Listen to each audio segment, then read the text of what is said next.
The first time you kind of submerged underwater and you've got this monster looking at you with its beady eyes, its jagged jaws. So I am absolutely obsessed with sharks, and I've loved sharks since I was 6 years old. Fascinated by them, I'm captivated by them.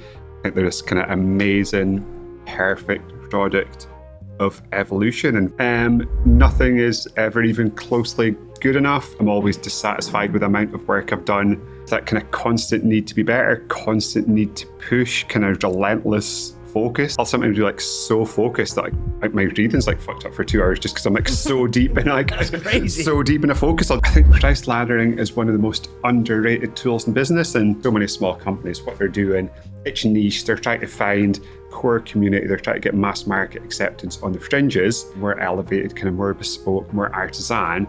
You've got to have a few hooks for people that love their brand, that want to kind of come into your universe, that are not quite so difficult to get in as well. What were you paranoid about when you were most successful?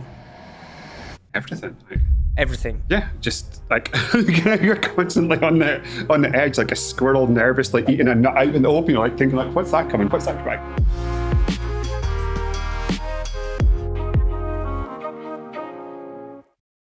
James, thank you so much for doing this. I'm hugely grateful. As I said before we hit record, read your book kind of 2016. It was kind of the early genesis of me thinking I could do this podcast. Like, how do I download all this wisdom from founders?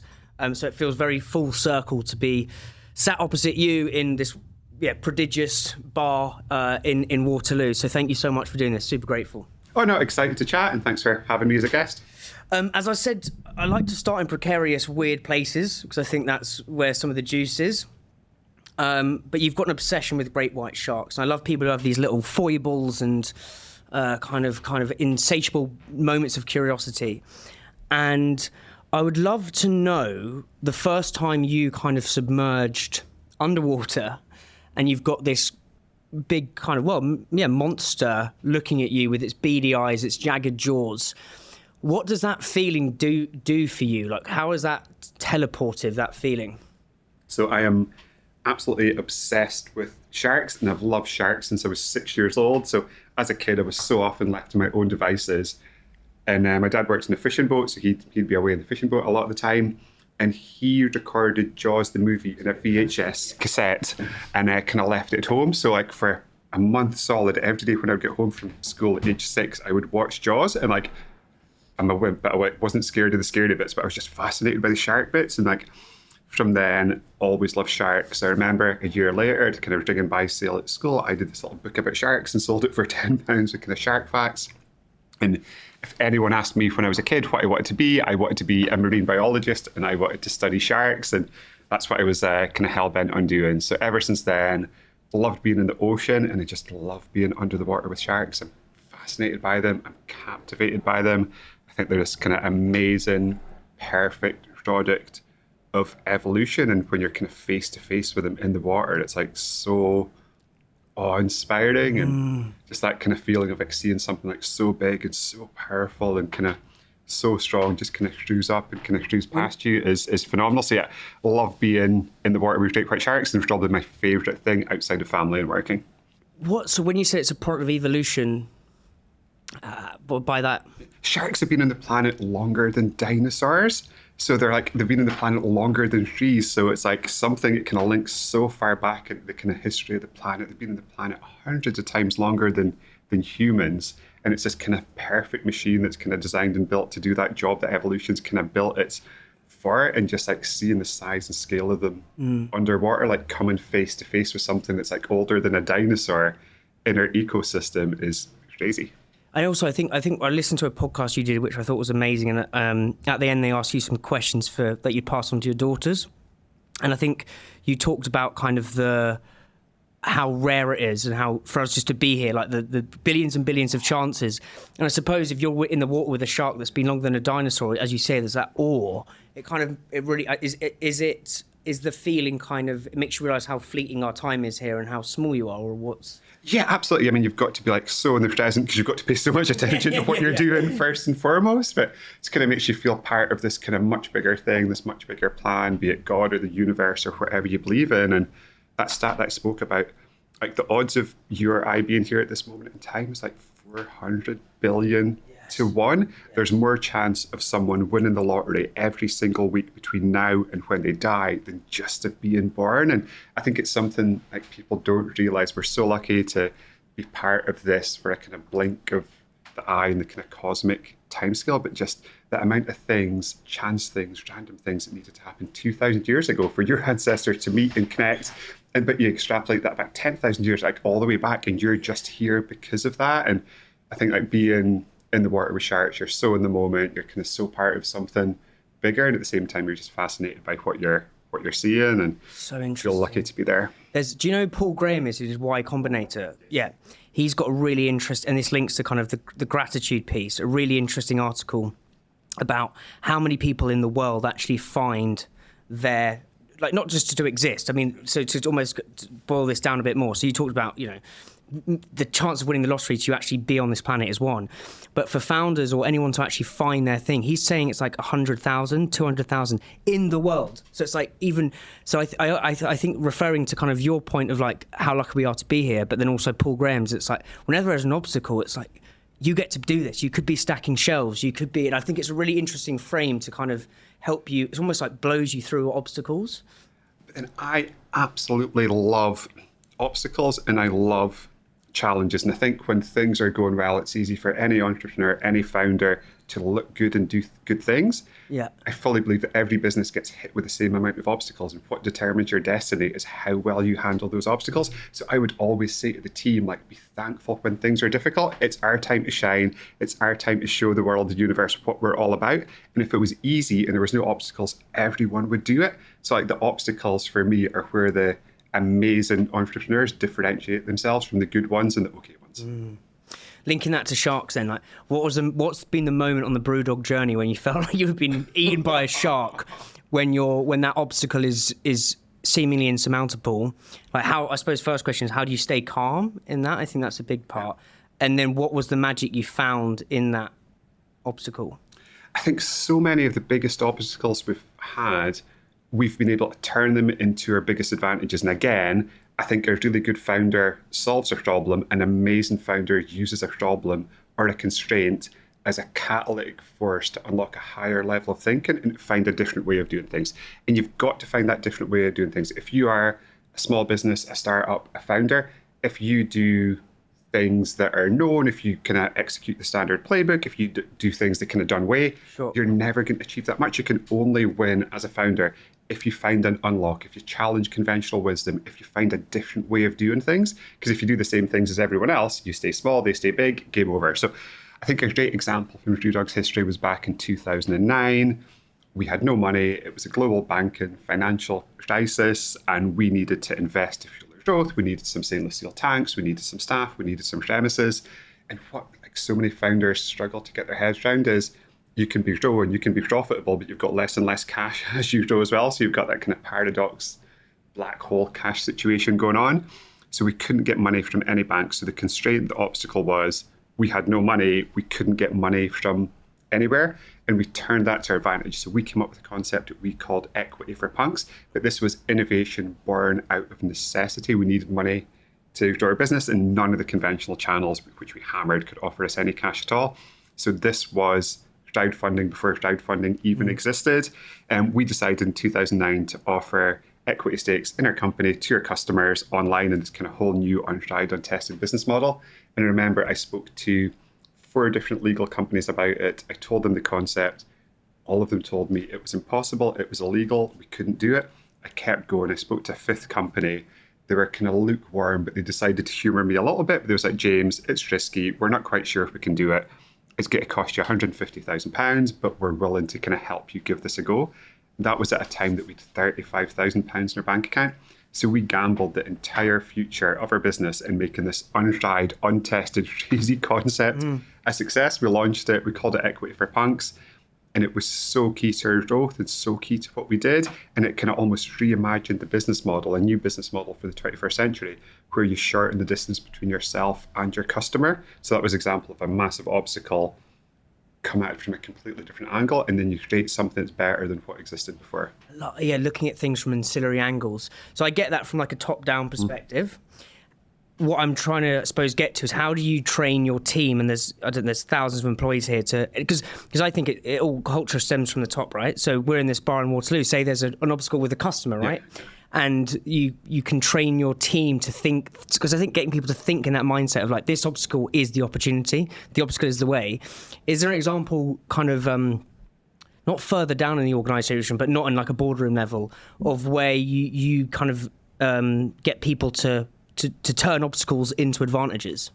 Yeah, absolutely. So we have the Brewdog Dogmas, which is kind of our 10 points of how we want our team to think and act. And essentially, it's like the field guide to being a Brewdog team member. So one of those is challenge everything. And the kind of subtext that goes with that is a quote from Einstein, which I love, which is blind faith in authority is the greatest obstacle to truth. So we want to challenge suppliers. So blind faith in... Authority is the greatest obstacle to truth. Interesting. So we tell our team, like, don't take anything on face value. Like, interrogate, find the truth behind that. Now, 7 times out of 10, the thing on face value is probably right, but 3 times out of 10 it isn't. And if you can find what sits behind it when it isn't, you can seal a massive competitive advantage on your competition. In almost every single business, most team members, if they're told something by a supplier, a customer, a producer, a partner, a team member, whatever, they take that thing in face value. If you take everything in face value, all you can ever be is the sum total of things that other people give you, which means you're never going to be really able to experience like exponential success. So that just challenging every bit of insight, advice, wisdom, timelines, parameters, how things are done. We just need to get like, peel the onion back, peel the onion back, peel the onion back. Is this really as it seems? And like just challenge that. And like we encourage all of our teams to kind of challenge timelines. So I think any company, speed is a huge competitive advantage. Now, if you don't challenge timelines that you get from suppliers, partners, business partners, people you're working with, team members, if you don't challenge timelines, your speed as a company is dictated to you. You do not set that speed. You can therefore only move so fast as these other parties and people determine you can move, and they're not as invested in your company to get it to move quickly as you are. So another one of our dogmas is we count time in dog years. So if a normal company does something in 7 weeks, we want to do it in a week. If a normal company does something in 7 months, we want to do it in a month. So we want to move 7 times quicker than standard companies. So therefore, any timeline that comes to us, and I work so hard with the team on this, rather than just accepting that timeline, we speak to the partner, we speak to the supplier, we speak to the builder, we speak to the manufacturer. How could we do this significantly quicker? If we send all of your team a case of beer, if we sign a long-term contract, if we change slightly the parameters, the specs to fit in with your process, can this go quicker? It's just every time, peel it back. How can we go faster? How can we go faster? How can we go faster? And companies don't understand the economical impact that speed can have in their business. I always say to the team, like, time is not money. It's way, way more important than that. So let's just take, hypothetically, our overheads at Brewdog. We've now got 4,000 team members, premises all over the planet. Overhead's probably close to kind of £400,000 a day. That overhead needs to be amortized like over the kind of scope of our business activities. We're also making 1 million cans of beer a day, which is kind of cool as well.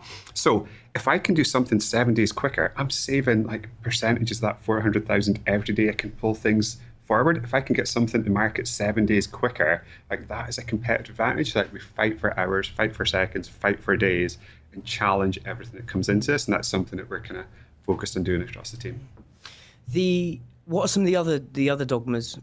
Other dogmas that we have, know your numbers. So like accounting is the scorecard of business. We want people to know their numbers. We want them to know the detail. We want them to like be held account against those numbers. And if you can't understand numbers in finance, then you can't play business because that is the language of business.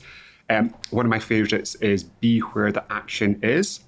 So we want our team members to, if you're in sales, be where the beer is being sold. If you're in production, be by the canning line. If you're in retail, be with the customers. But that extends all the way through our business as well. So I always did something with my team that I called Dogs on Deck. So myself and my senior team would spend 4 days every quarter working behind the bar in our various locations. So we're there, we're pouring the beers with the staff, we're serving the customers, we're waiting on those tables, we're having those interactions with customers as well. And every single day I'd be making decisions which impacted all of our team members and our customers.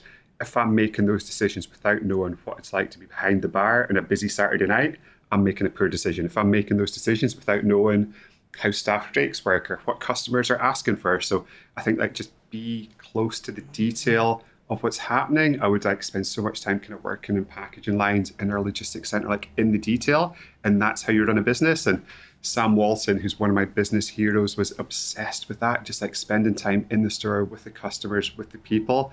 Like if you're running a business, you can't do it from like this office far away from everywhere else. Like really kind of be where the action is. So Rory Sutherland says he's been on the podcast a couple of times. He says the best MBA is either a kitchen porter or working in a corner shop. And the reason being is you see businesses not siloed, but you see the whole thing in all its moving parts in one. It's links to your be where the business is.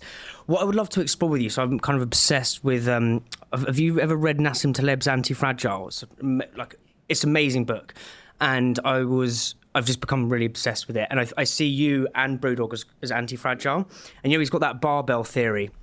And I think before we hit record, I'd love to go through some of these barbells. So I think for listeners, just the barbell theory is you don't want to be in the middle. You want to kind of imagine you're doing weights. You want it to be balanced. You want extreme kind of high risk strategy with extreme defensiveness that makes you kind of impenetrable.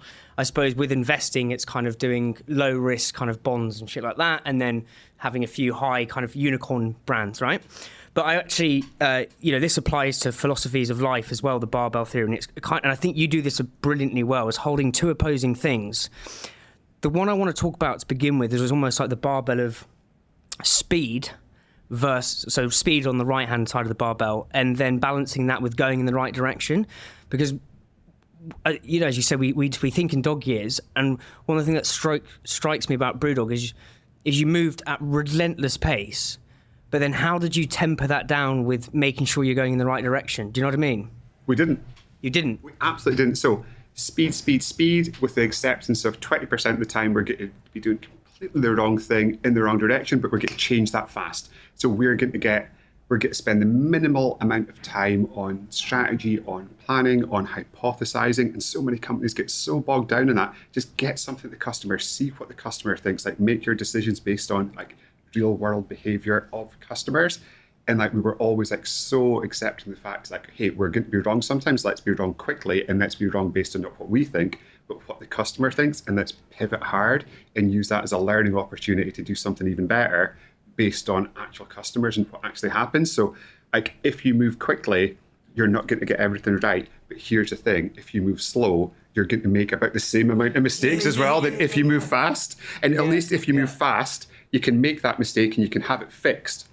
And you can have the fix in market and working before the slow companies even launch the thing that's probably going to be wrong anyway. It's almost like the customer's direct feedback is the other side of the barbell. It is 100% the other side of the barbell, and like that is the most valuable thing in the planet. Like customer is God, is king, is queen, is master of the universe. Every time a customer spends even a penny of their hard-earned money on our beers, it is a gift from God, and we need to treat it accordingly. It's a privilege that they've decided to spend their money on what we do. And in one of my kind of crazier spells, I used to have a scarecrow with a Brewdog t-shirt sitting around the table of our management meetings, which represented the customer, because I want the customer to be seen and be represented at those meetings. And often we'd be discussing a thing and I just point at the customer and keep shaking my head because what we were doing wasn't customer centric, wasn't customer focused. Is there an example of that where you've gone like at a relentless pace? And that is kind of, right hand side of the barbell. And then you've got customers said some piece of feedback and then you've course corrected. Oh, so many examples, like so many times. So we had a big hypothesis back in 2018 that to grow our business, we needed to penetrate more into the mainstream. And we had this beer concept called Indie, which was a lot more accessible than the kind of other beers that we made. A mistake in hindsight, but we kind of watered down the concept a little bit. We went so big in the launch for it. We had international distribution, with UK distribution, with supermarket distribution, and our community, as soon as they tasted it, were like, what the fuck is this? This is not what we want. So very quickly had to pivot, we had to replace it. But like we've launched beers globally that have like flopped, and that's fine, that happens, and just like fix it and kind of replace it quickly. From a business perspective, a lot of the biggest mistakes that I made was after we took on some private equity money. And I think if I could like change some things back in the journey, it would be to have made less alterations to how we do things based on having more capital in the business, because we'd always been on a shoestring budget, we'd always been bootstrapped.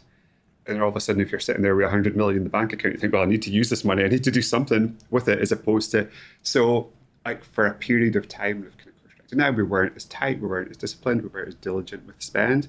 And I mistakenly thought the only way to get our company to the next level was to hire this expensive, fancy blue chip management team. So very expensive people coming from Ripvic, Diageo, Coca-Cola, all these companies. God. That's almost another barbell, isn't it? It's almost like the balance of, on the right-hand side, you need expertise, but then you almost need that scrappy challenger mindset. This is what I interviewed the founder of Innocent, Adam Ballon, last week, and he said their Innocence curve was they'd started with loads of bright generalists, and then you balance on the left-hand side of the barbell, balance that out with meaningful specifics, I think he said.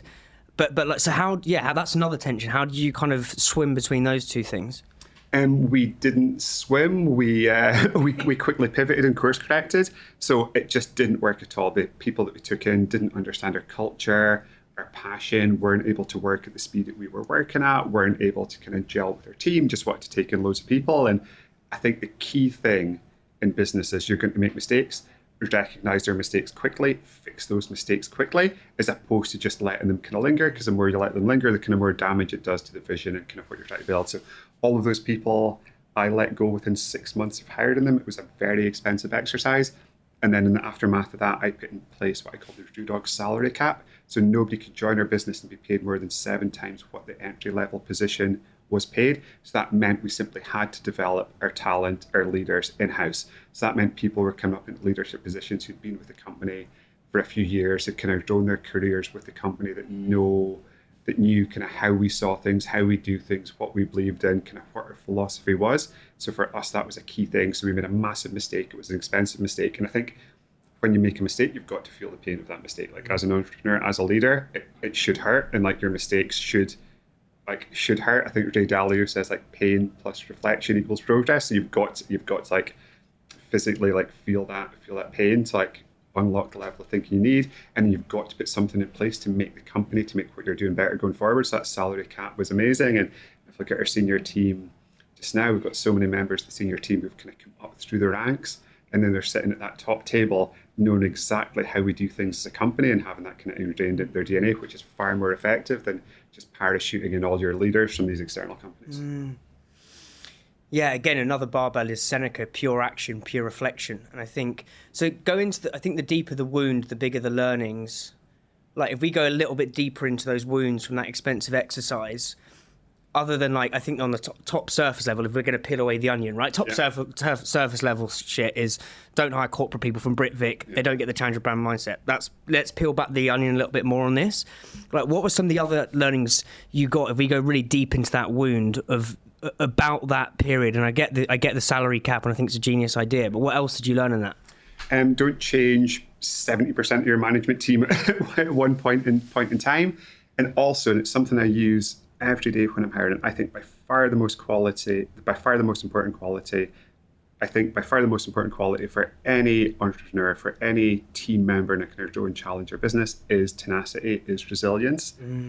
And my dad, who spent 7 years with working in the North Atlantic, always used to say to me, James, if everything's going well, it's easy for everyone to look like a star. It's only when it's 2:00 in the morning on the 7th of January, when it's an absolute storm, when everything that possibly could go wrong is going wrong, that's when you see what someone's made of.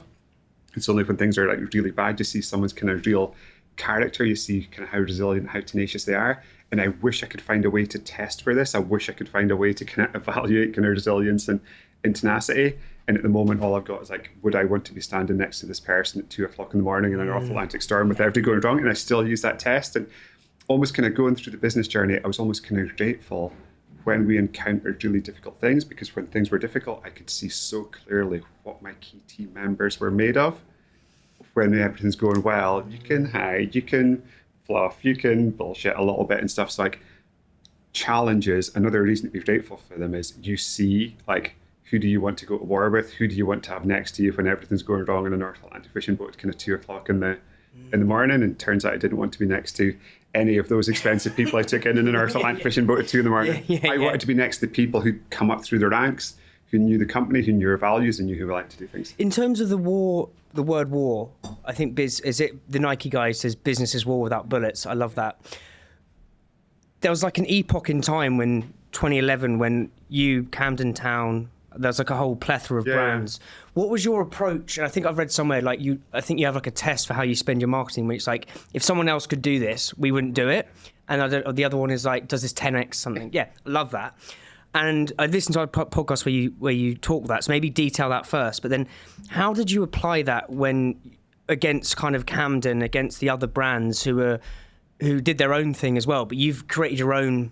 I think what's so interesting about craft beer as a category is there are these big players that didn't mold into this sort of blandemic of brands where they all look the fucking same. How did you approach that? Well, firstly, on the kind of 10x and marketing test, we've got 2 tests that we applied to everything we did from a marketing perspective from day one. The first one is, if I spend £1, $1 on this thing, is it going to give me a 10x return versus a Heineken, a Budweiser, a Guinness pound on that thing? It's just such an important lens, because if we're just getting the same return in our marketing investment, they're massive, we're tiny, you're just never going to close the gap, and you're going to remain tiny with no economies of scale, and you're just not going to last long as a business. So every marketing pound that we spent had to give us an amazing return. And then secondly, the other test that we used was, would or could another beer business do this thing? And if the answer was yes, like, we needed to like pause, reflect, and up our thinking, because if one of our competitors can do it, by default, we're going to get the same return. So we don't sponsor sports teams, because one of our competitors can do that, we're going to get a pound for pound return. So we like to do things that were bold, that were punchy, that were provocative, that our competitors simply couldn't do. And that enabled us to go from like 2 humans and 1 dog to the 14th most valuable beer brand on the planet, which is amazing, thinking we used to kind of make beer in Martin's mum's garage. Would you look at what Camden and insert other brand were doing and they say, right, we're not going to do that? Or is it very much like an internal thing of, this is what we're going to do? Because, I see there's so many categories that or brands we speak to where every brand does begin to look the same because they're all looking. Whereas, how did you say, right, this is what Camden's doing, we're going to push against that, or we're going to do our own thing and then take it to the market and see, is this actually getting our 10x return? Is this pound for pound? You know what I mean? In terms of companies like kind of Camden Beaverton, I didn't even look what they were doing. I had no interest, and I thought if I spend too much time looking at what companies in my industry are doing, I'm going to end up doing things that are similar. And I think so many companies get so caught up in like competition. Like, competition is a gift from God because it forces you to up your level. If you don't have competition, that's when it's going to be worried. I would always say to the team as well, like, we've been copied almost every single day since we started. Like, the time to be worried is when no one is copying you. Like, people copying you is a sign that what you're doing has got commercial value and there's an opportunity there. So the time to be really scared and angry is like, why is no one copying me? And the answer is, what you're doing isn't good enough. You need to up your games. Like any company that's out there, if nobody's copying you, be a little bit scared, be a little bit afraid. And like, I think within your industry is the worst place to look for like innovation, inspiration, what you're doing. You've always got to find that kind of out with your industry. So I was always like zero concerned about what any other beer business was doing at all. Like, this is what we're going to do. This is what we believe in. This is how we're going to execute it. Like, they can do what they want. Like, this is our path. This is what we're going to do. You've talked a few times, mate, about upping your thinking. And there was a chapter in the book that's been, personally to me, was really transformative. And it's the analog versus digital chapter, which I think was way before its time. Because that book come out 2015? 2014. 2014. So that was before fucking TikTok. That was before Instagram. And in that book, you talk about having this analog desk, which again is a bit of a barbell, I suppose, analog world versus digital world, where you'd go in. And also, I don't think anyone's giving you credit on like your writing. It's like Tom. I mean, there's parts of this that read like fucking Lita. Yeah, you say people today are pretty much like all like foie gras, goose zombies, stuffed so full of pointless information. They are bloated, terrified, yet simultaneously numb and comatose. I mean, that would slot into a Tom Wolfe novella. Be proactive, make the space, make the time. You need to guard your space like a lioness protecting her cubs. I mean, it's genius. And you say, here's the crux of being proactive. It gives you the time and perspective to see things up ahead and scan the horizon. So it's almost like you submerge into this, into the depths of the analog underworld, and something happens there. And then almost when you emerge, you can then scan the horizons. I'd love to really get granular on this. Because from that chapter, I write every day, and I really believe that I don't touch email or anything till 9 not PM, 9 a.m. But what has been like a really hard challenge? How have you submerged into the depths of the analog underworld? And then what kind of happens to you when you're in that space is the first part. And then as you emerge, how do you scan the horizon? Do you know what I mean? Amazing question. And firstly, if you're doing this, you need to be patient. And I, by default, am the most impatient person on the planet. But like, you need to disconnect digitally, and you need to disconnect from stimulus. And like, we're so like conditioned at the moment in society. You're just like sitting there being like hit by notifications, email, meeting, inbound. And I think how we use our time is like so important. Everyone, rich, poor, young, old, successful, not successful, gets exactly the same amount of hours in a day. Your time is your most important commodity. So the first thing I would urge anyone to do is be so thoughtful about how you use your time, about how you structure your day, about how you do tasks. And one thing that I love doing is just batching tasks, because switching between tasks is incredibly inefficient. And some of the founders I work with, when I see their schedule, I just like go crazy, because like, okay, you're doing a task there, then you're doing emails, then you're in a meeting, then you've got a and it's just so inefficient. So what I like to do in my schedule, I batch reply emails. So I set usually 2 hours every 2 days. That is time to reply emails. I'm fully focused on that task. I batch my meetings. So if I'm having meetings, I do them 15 or 30 minutes back to back to back to back. So then I am in meeting mode. I'm fully focused on that, to go from pecking away at an inbox into a meeting, back to doing a bit of work in a project, then back into a meeting. Your head is switching between tasks so much that you can't get deep enough to focus on something. And I think to get deep enough to focus on something, to kind of do something meaningful, you need almost an hour of disconnect from stimulus time before you can get your head into that creative space, into that creative gear. And it's just so important. So any entrepreneur, any founder, you've got to create the future. So like, regardless of what you do in your job description, there's accounts and marketing and bits and pieces, you've got to have a vision, and you've got to try and create that vision. And you can't create the future if you're constantly obsessed with what is. So if you're constantly obsessed with things pinging at you, an email inbox is a to-do list where anyone on the planet can add an item. If you're constantly pecking away at that, just don't create the space around your head. Say, okay, what's something amazing that I can do in 3, 6, 12 months' time? What is a phenomenal business initiative that is going to blow all of our competition away? What is the most radical, game-changing thing I can do for my team members? What is innovation that is beyond anything that existed in our industry so far? These are the questions you need to ask yourself. And I think you can only find impactful answers to that question if you create the space for your head to be able to find those answers. You're not going to do it in a 15-minute slot between lunch and emails. You're not going to do it in a 30-minute slot between lunch and a meeting. So what I love to do with my analog desk is I block a bit of time. I've got a do not disturb unless the zombies are coming sign that I put in the door. Is this in the office, right? Yeah, it's my office, yeah. It doesn't need to be in the office. You can do it at home, just anywhere you can disconnect. I always use noise cancelling headphones, which I think is really important. And for me, it just like signifies to my brain, okay, it's like go time. We're kind of going deep like here. Being submerged, isn't it? It's like this kind of little cocoon of thought, cocoon of creativity.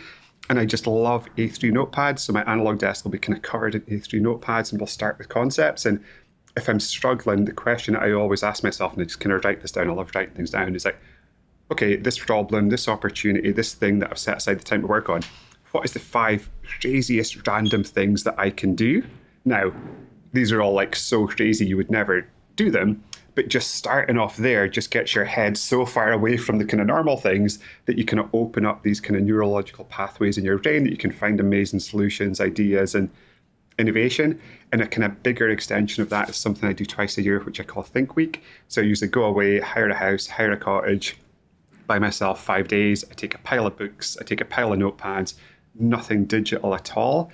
And it's just so important. You've got to create that space around your head to kind of really create. And I think it's something that people just don't do. They're just like consumed by being busy, which at best you're managing the day to day, but you're not creating the future.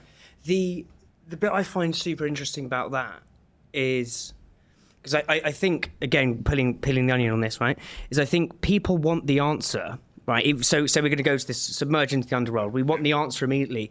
Whereas actually what you're doing is you're writing questions.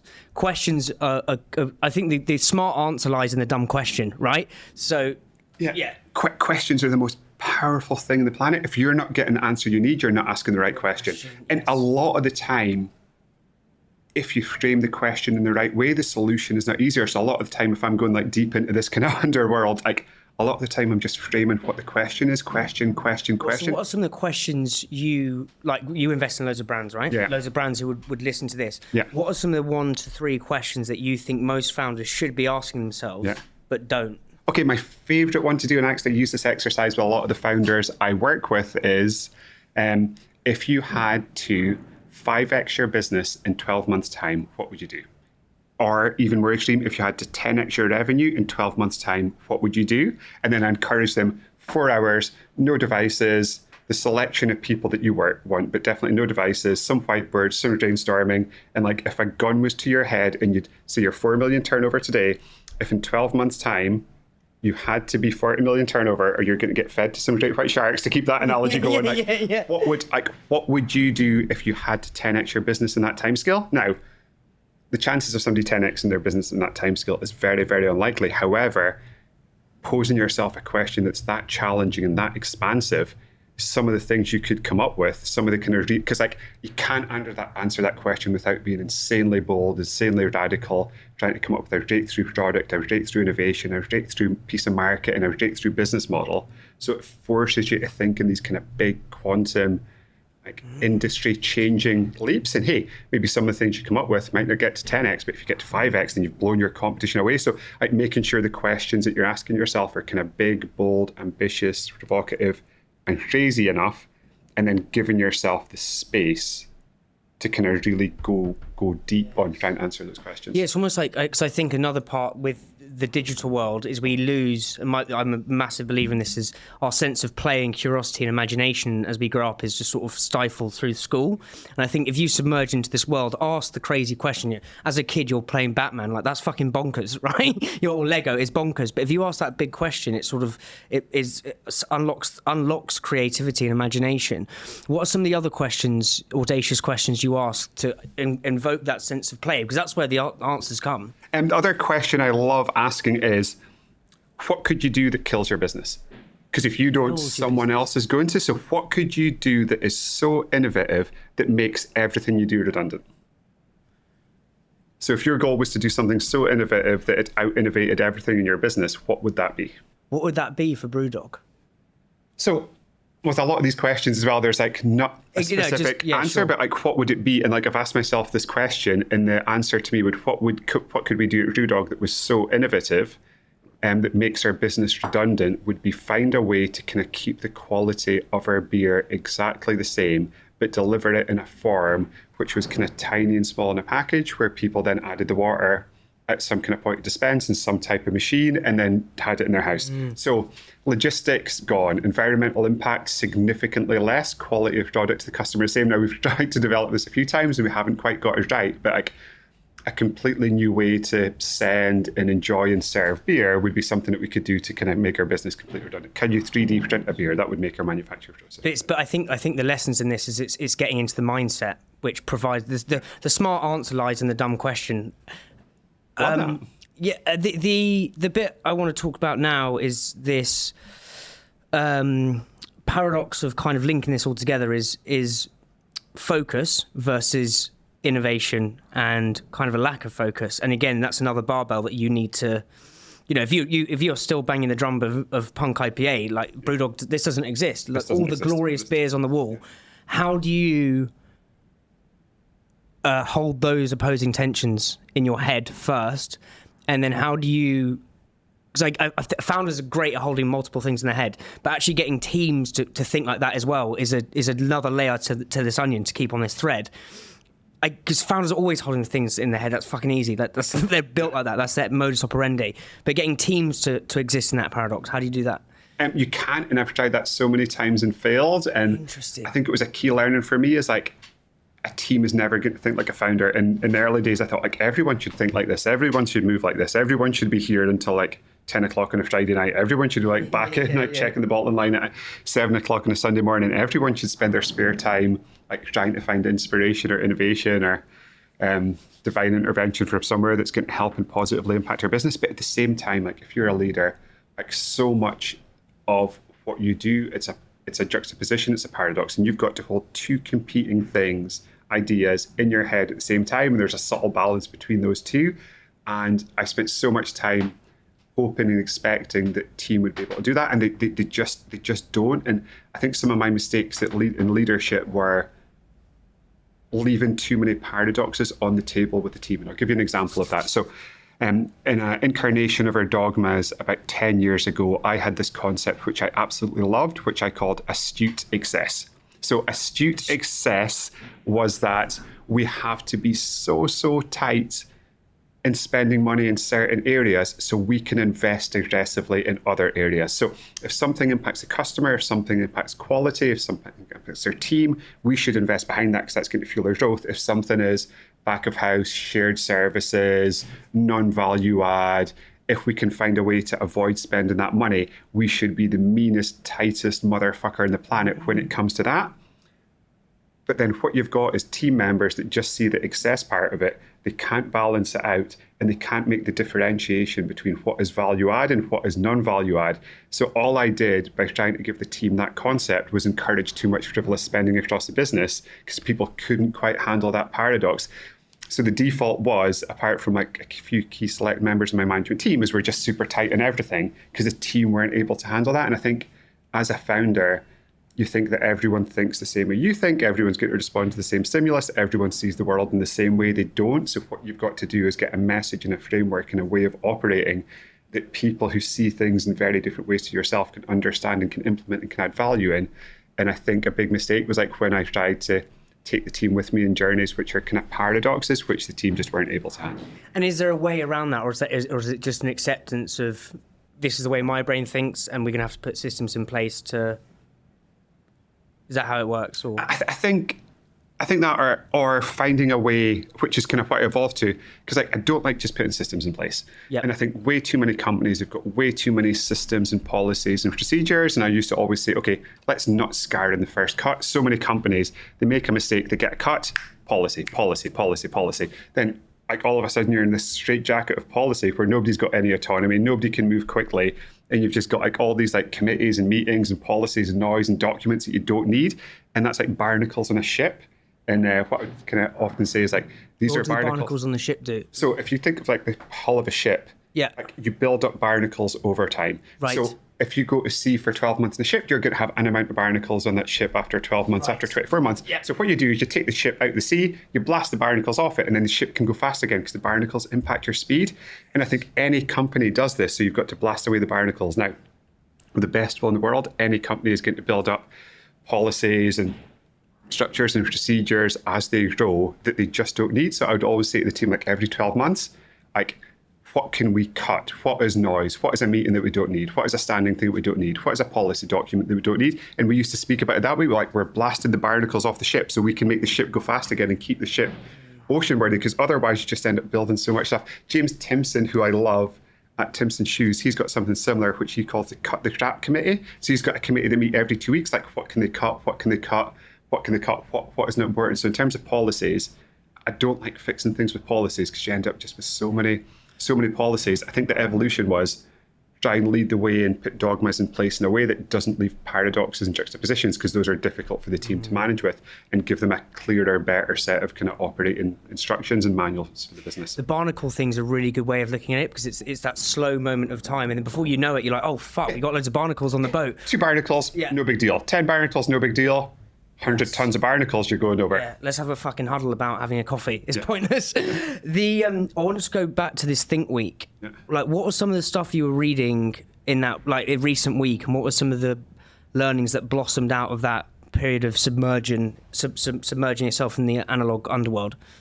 Great question. The Elon Musk biography was Walter Isaacson one, and I think it's just absolutely fascinating. So that was kind of top of my agenda, and I just like highlighted like half of the book. I found it fascinating. I think he's an absolute genius. I love how his head works. I love how he sees things. So that was like a massive point of kind of inspiration for the latest. What do you think are some of the lessons we could take as food and drink founders from Elon?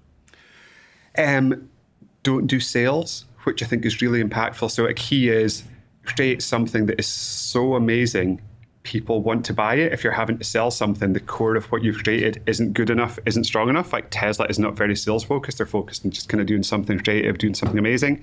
I also love his algorithm, which is cut, cut, cut, cut, cut.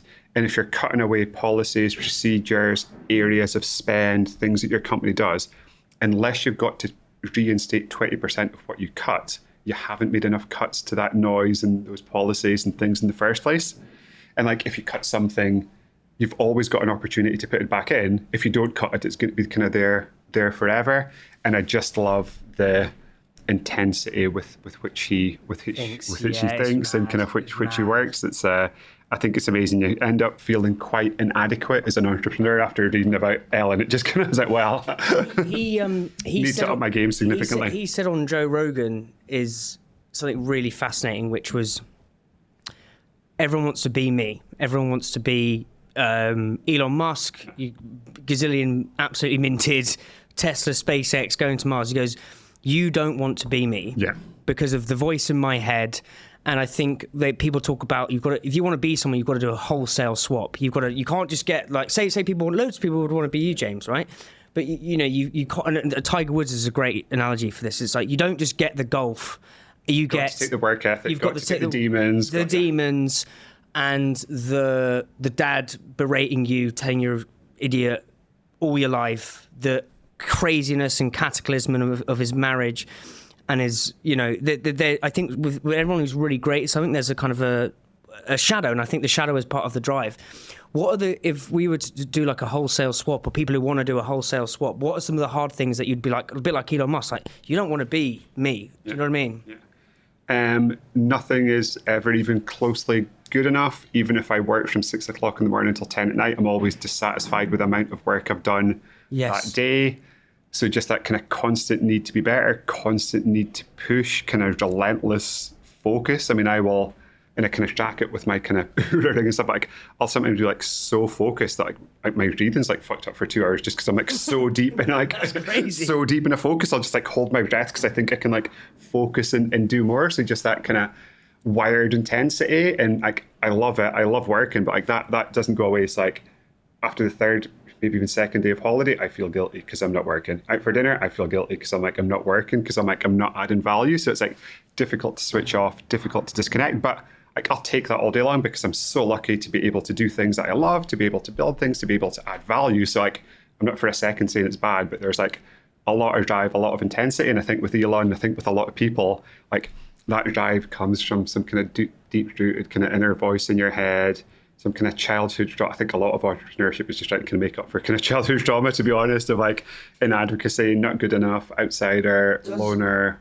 Does the voice, because when I write, and I write every morning, the voice in my head, which is a nefarious little fucker, right? Mm-hmm. As I said with the Seth Godin podcast yesterday, just saying that everything, I was like kind of listening back, that was shit, that was awful, like, and then I was just like, fuck me, give me a break. When I go into this underworld, sounds very Matrixy. It's not meant to be. Some movie, by the way, the first one. Second and third one, not so much.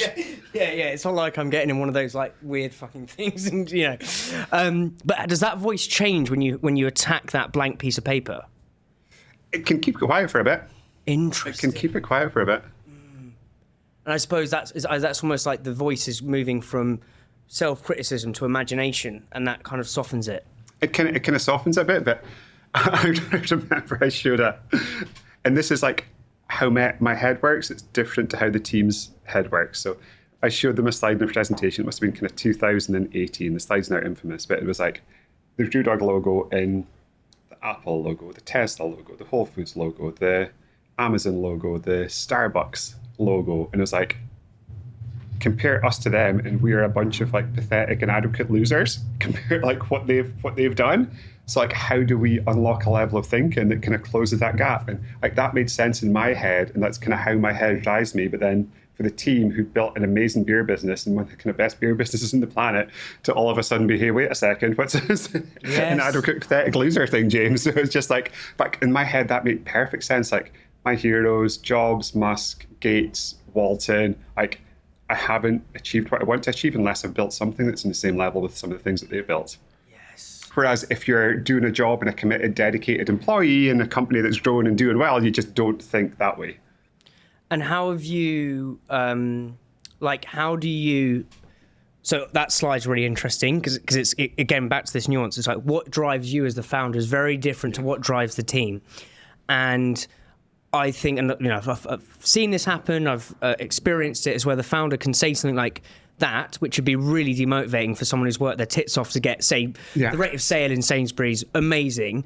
How have you become a bit more delicate in that dance between the voice in your head and getting people to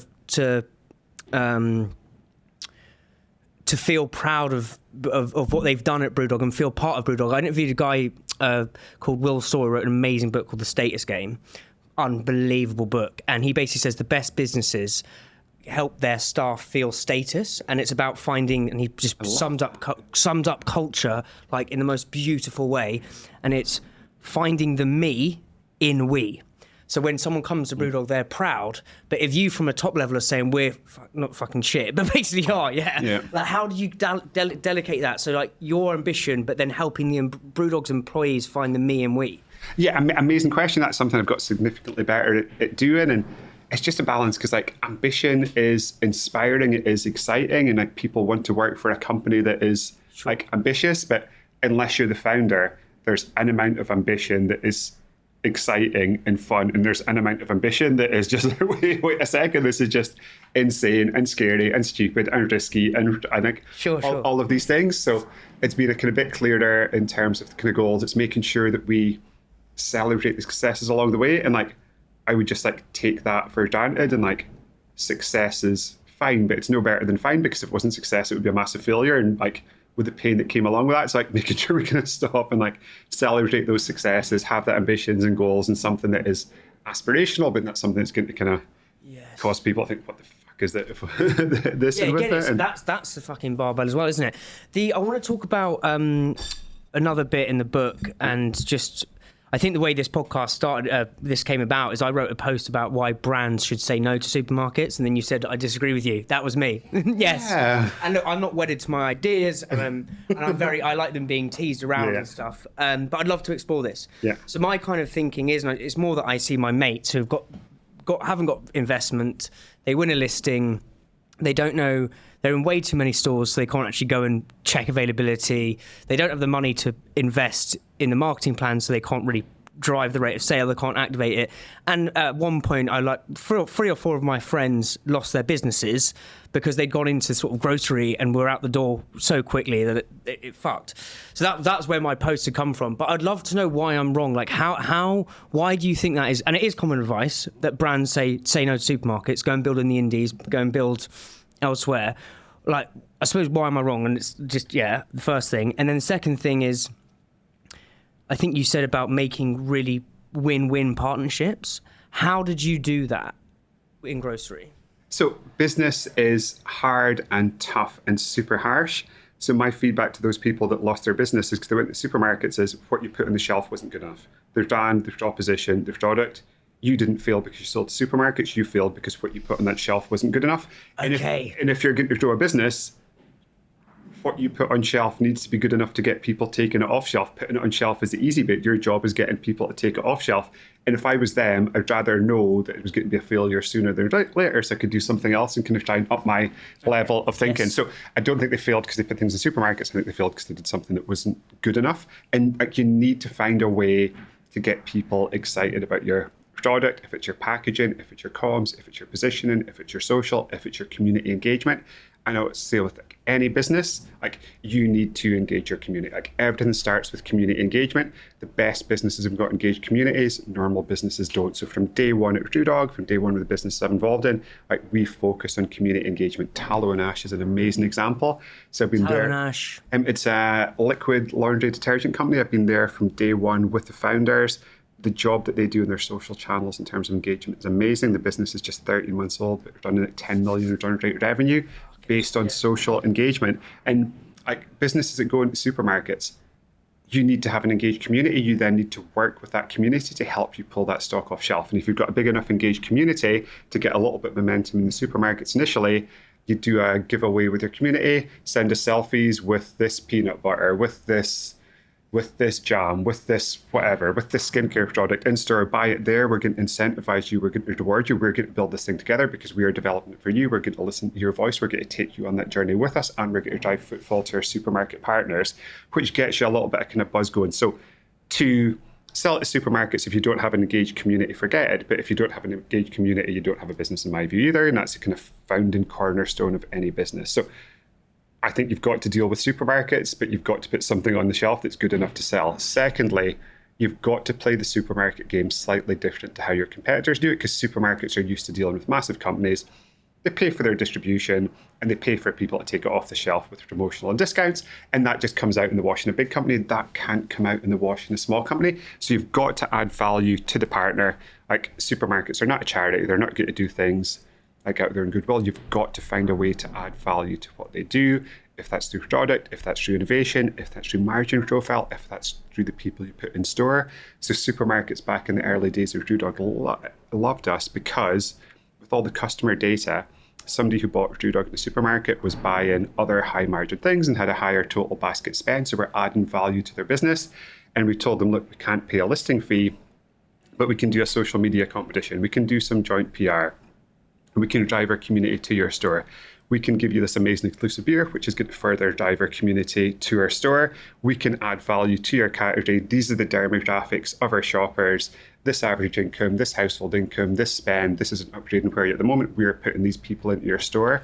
So you've got to find a way to add value, but you've also got to be able to stick to your guns. So I walked away from so many supermarket deals in the early days. I would go into that meetings and I was like, this is what we do. This is the value we attach to it. This is how we make it.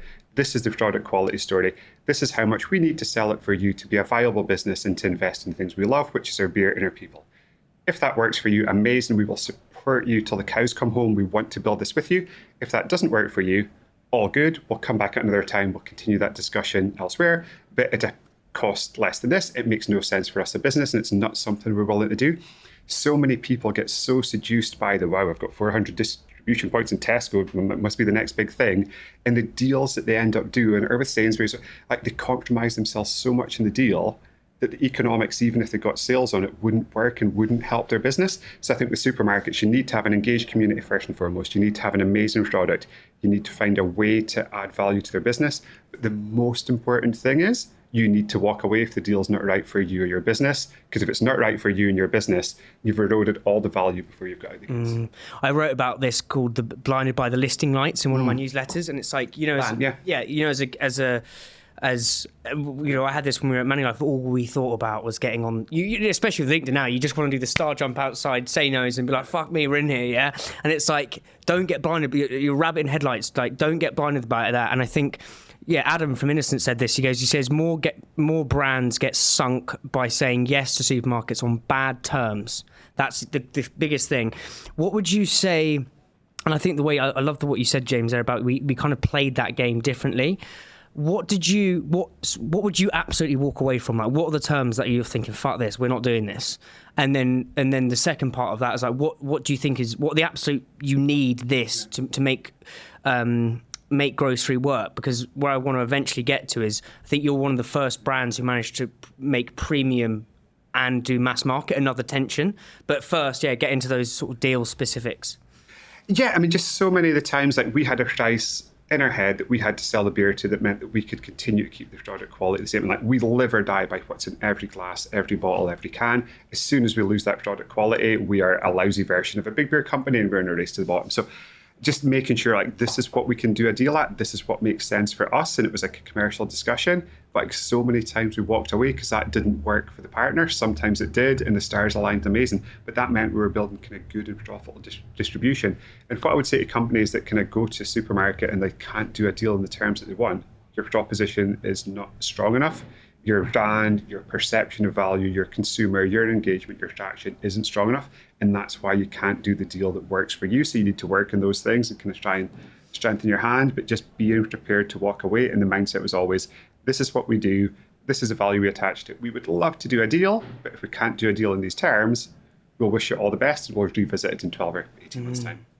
I am absolutely over the bloody moon that Big Fish, yes, Big Fish, the big dons of Challenger Food and Drink brand, design. I mean, Perry is an absolute legend. He's designed every challenger brand in your cupboard. Charlie Bigham's, Goo, Tyrrell's, Rana, Clipper Tea. The list is endless.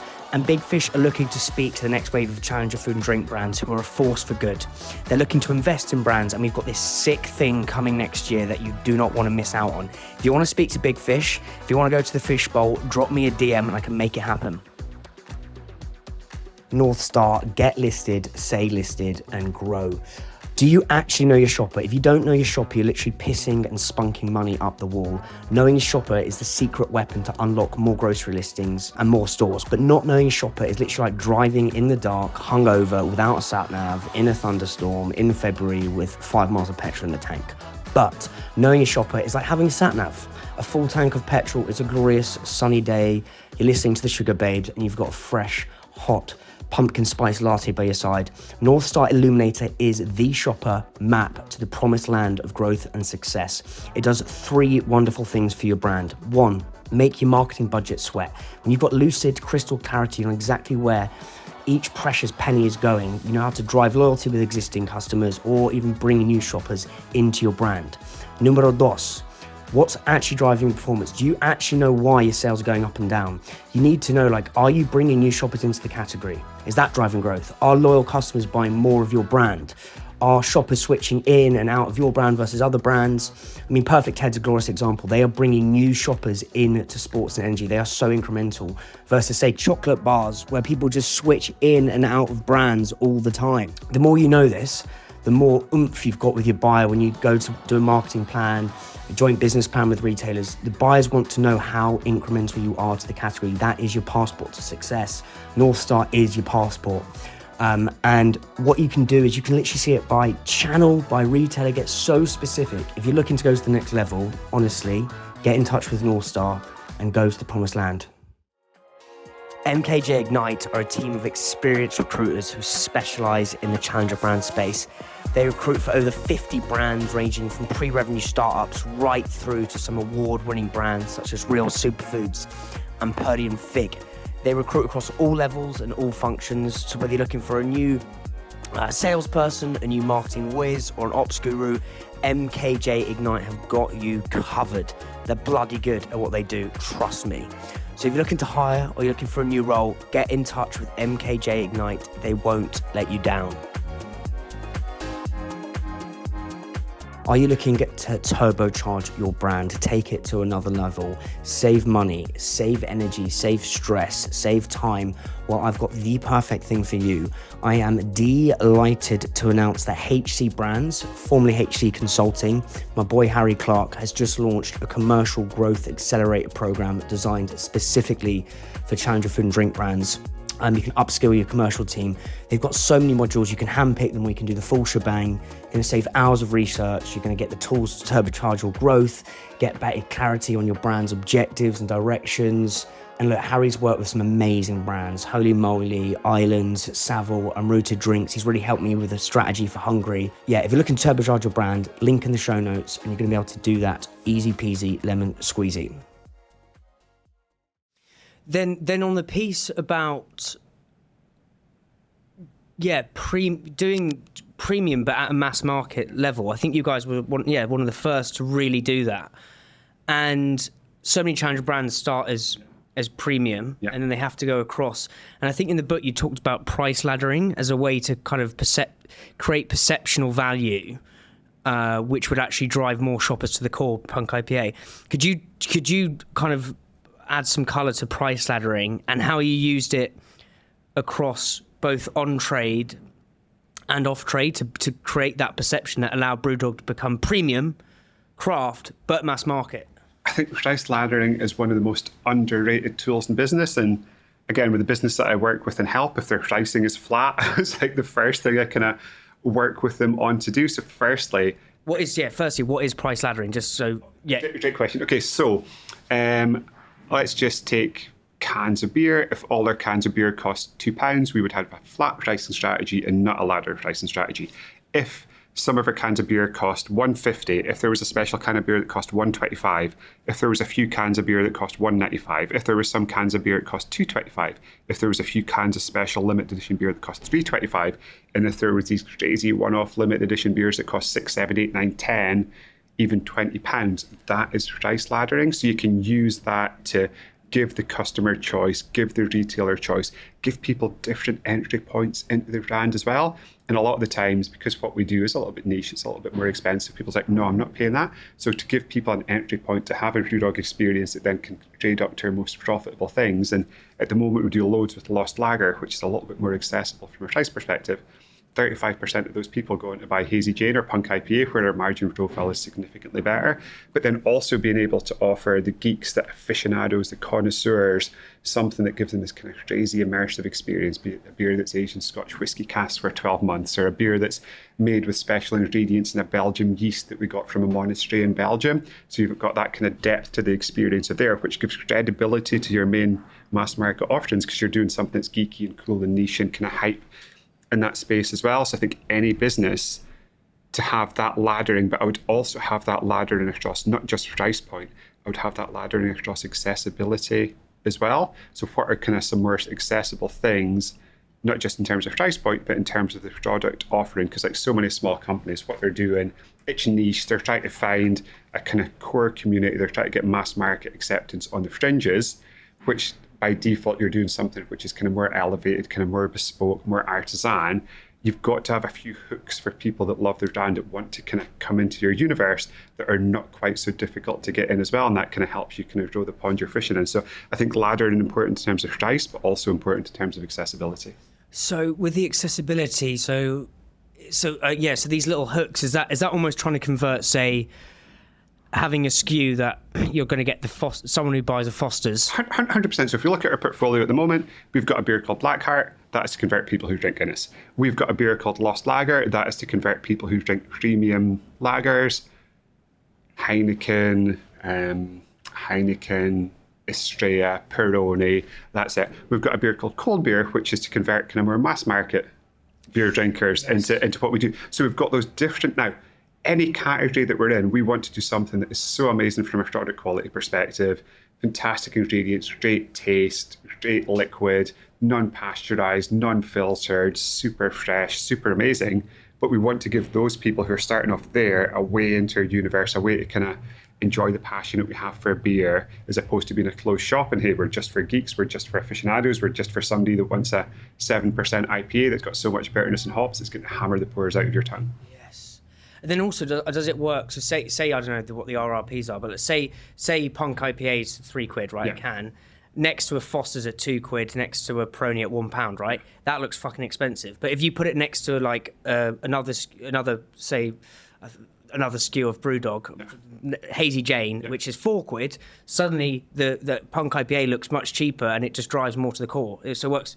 100%. There's so many kind of psychological experiments. There's a classic one that's been done in the US with a menu, and it's got a main course at $20 in the menu, and that's the one that most people want. Now, if all the other things in your menu are $16 and $18, the customer's value perception is it's very expensive.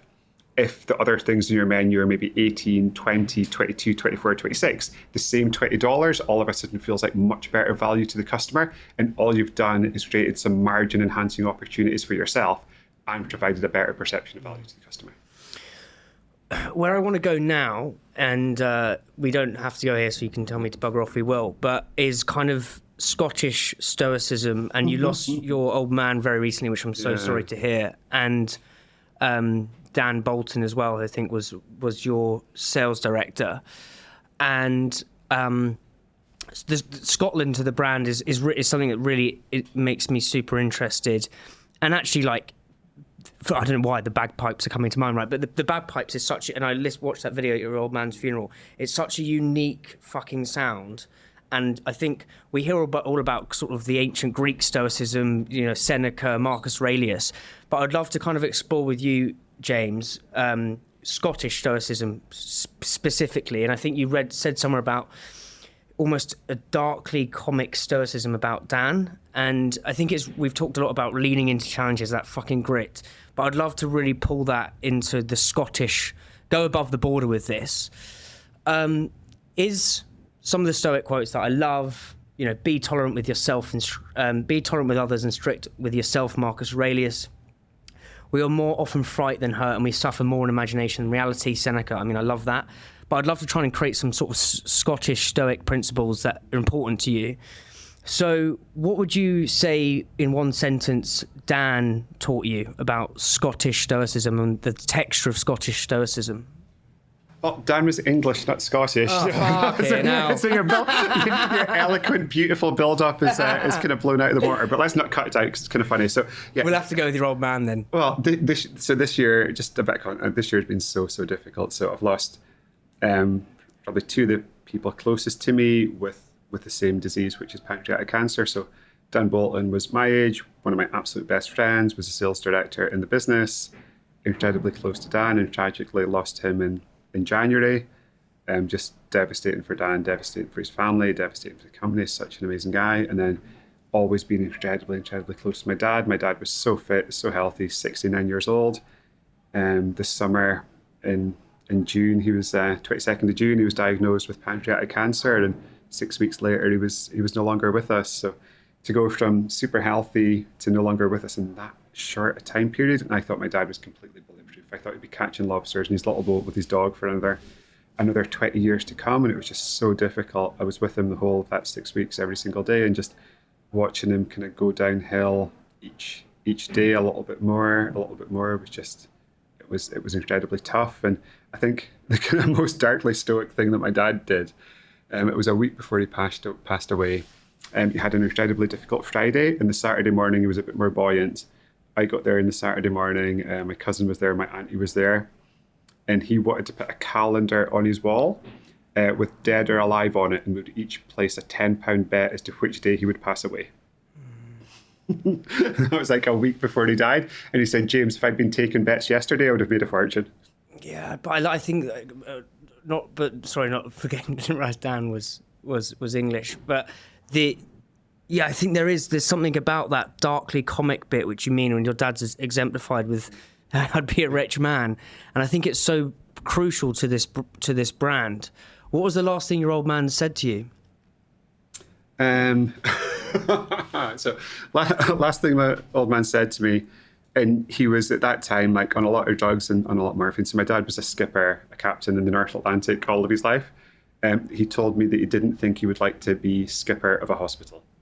which doesn't make that much sense. It's not like this kind of deeply meaningful, kind of profound life lesson or anything. Well, that's why I think it actually is. Yeah. I actually think that's exactly why it is meaningful and profound, because it's that, as I said, all these fucking hooty, fluty, wanky stoic faces you get from Marcus Aurelius, but it is that, and it is something uniquely Scottish. And I interviewed James Cosmo, who's in Braveheart. The guy who's like, hello, do you remember me? Yeah. That guy, the worst Scottish accent ever. But he said something happens when you go over the border in Scotland, and there's a sort of a dark mysticism and stoicism to it. And I think it's so integral to the brand, but almost linking it to your old man of saying, look, I'd be a rich man if we betted on the days we'd died. How have you dealt with it in the last few weeks? Because it's been quite recent. It's just been really, really tough. So yeah, just so close to my dad, and like sometimes I forget. So like sometimes I like pick up my phone to like phone him. I'm like, oh my god, it's like I can't phone him. Like I was at the harbour and I was like looking for him in his boat, and I forget like almost every single night since he passed away. I've dreamt about him. Like a couple of nights ago, I dreamt that I was out with him in his lobster fishing boat and knew he was going to pass away.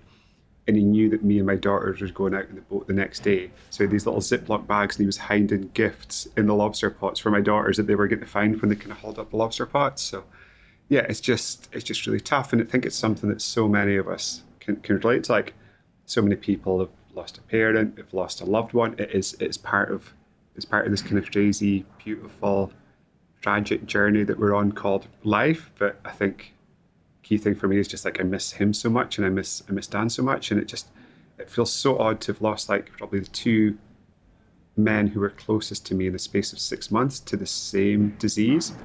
And it was such a head fuck because Dan spent a lot of the time in a hospital in London. And then my dad was in the same hospital, 2 doors down from the room that I used to sit with Dan, with the same doctors, the same consultants, just 6 months after. So that kind of really, really messed with my head as well. And yeah, I just miss him so much, and just really sad that he's no longer here. And like, so much of who I am is like came from my dad. My dad was an amazing captain.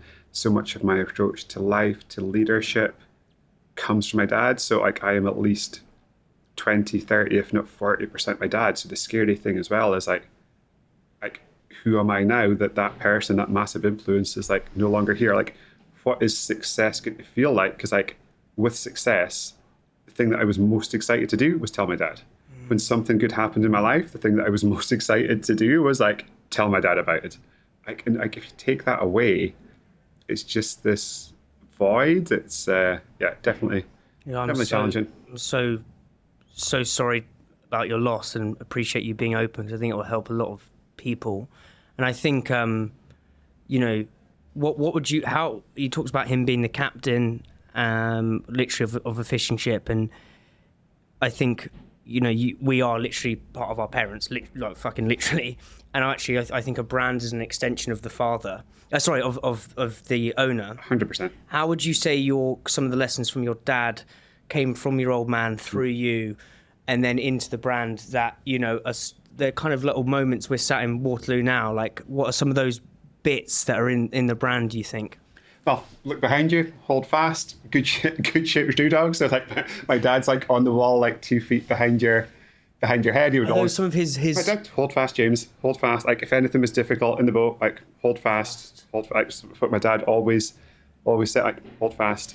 It's like a kind of a little nod of the head. So was what he told me. And like, such a work ethic. So I work a lot. Like, that work ethic 100% comes from my dad. And my dad was a amazingly effective leader. So whatever he was involved in, he always took the lead and did it in a kind of compassionate, humorous way. And he was a leader who led by example. He would be in the middle of the people fixing the net, fixing it as fast as he could. He'd be in the middle of the people moving the box to fish. He'd be so that was like his leadership style. He loved work and he loved what he did, loved his family. And I think that work ethic that I have like comes 100% from my dad. And also, it's that, you said be where you are in the business. I think at the beginning, the action is, be where the action is. That's you being at the bar is like your old man fixing the fishing nets. He was always where the action was. I love that. Thank you for being so open.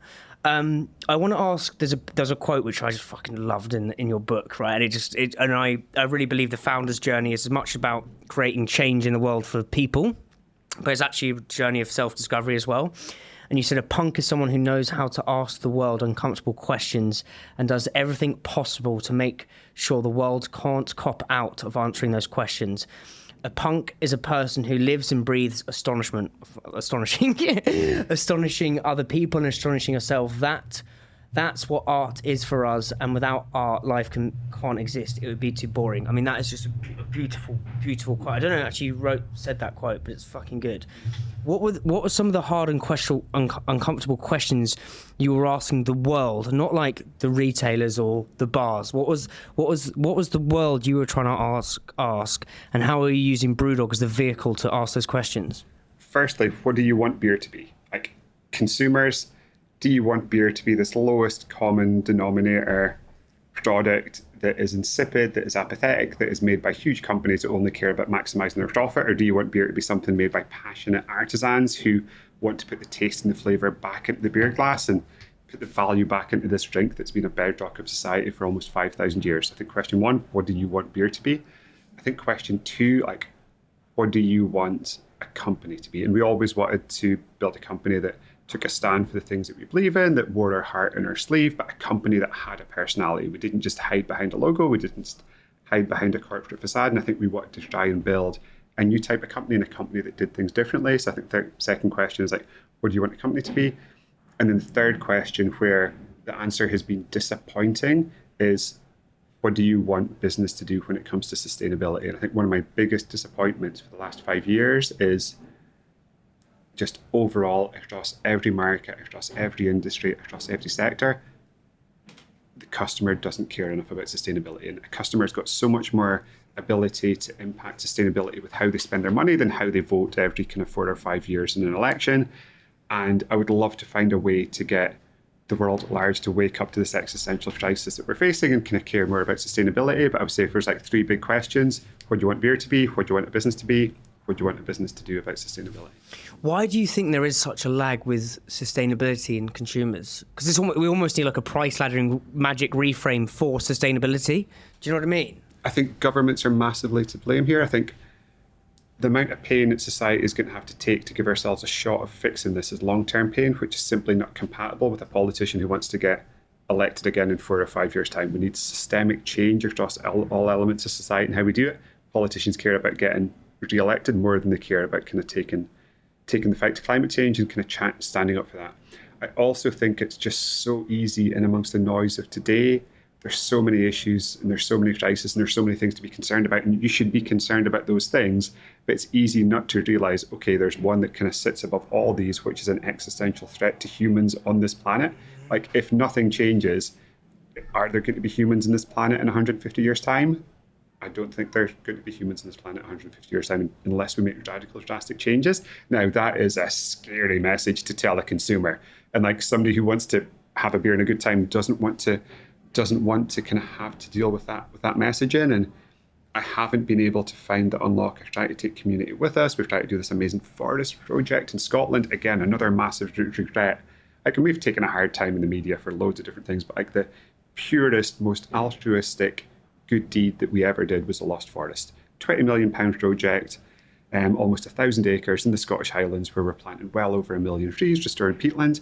The amount of criticism we've taken for that is we would have been in a far better position from our brand perspective if we hadn't have done it, just because we Why were you getting slaughtered by... Oh, we're getting criticised by... some of the trees failed, but that was due to the weather, so we planted them again. But you're not God. So we got hammered for that, and we got hammered because there was 2 gamekeepers worked there. We made the gamekeepers redundant because we don't believe in blood sports and shooting. We got tore to pieces for that. We got tore to pieces as part of this kind of green layered thing where it's like people are buying land for sustainability, but what's the alternative? We all burn in hell on the planet. We got tore to pieces because people didn't like the type of trees we were planting, but we worked with amazing experts to do something that was sustainable and kind of local and native and broadleaf and all of these things. But just that, and I think it's a disincentive for other companies to do good things. Any company look at do a good thing for the environment, it's just going to look at what happened to us for trying to do this amazing thing where we've just taken so much bad press. And hey, wait a second, like why do we do that? So the whole sustainability thing is challenging, and I don't know how we get people to care more, to be aware of it more, and to make better choices when it comes to sustainability. I want to talk about, I was saying to Queenie outside before you arrived, mate, about being in Japan like 4 years ago in Tokyo. And I was during the Rugby World Cup and I was with my old man, and then I just fucking saw Brewdog bar. I was like, this is nuts. I love the Tokyo one. Yeah, look, sick. We went in there and had a pint. And so you've got this very, kind of darkly stoic, but this fucking fierce punk brand. Yeah. But what you've done so well is you've got it to work in loads of different countries, around the world. What again, this is probably another barbell / tension, is like getting those steadfast brand values and how you want to show up in the world, but doing it in different cultures where the message may not land as effective. For example, I interviewed Who Gives a Crap, toilet paper. Who Gives a Crap works in Australia and the UK because we've got banter, right? In America, it probably works too, but trying to get that colloquialisms on the bog in fucking Germany, for example, may not work. How have you navigated that? Like, what's been the hardest country to get people to get Brewdog? Great question. I think intentionally from the start, we wanted to build something that was kind of global and international from day one. So a lot of the early decisions that we made in terms of short names, it's easy to pronounce in different languages, things that can translate, a kind of brand proposition that we felt we could translate, because I think any brand that has to adapt things too much internationally, you'll lose efficiencies of scale in what you do, you'll lose economies of scale, and you'll lose the kind of coherence and structure that comes from like a really strong master brand. So for me, the best brands don't really change much, if at all, of what they like.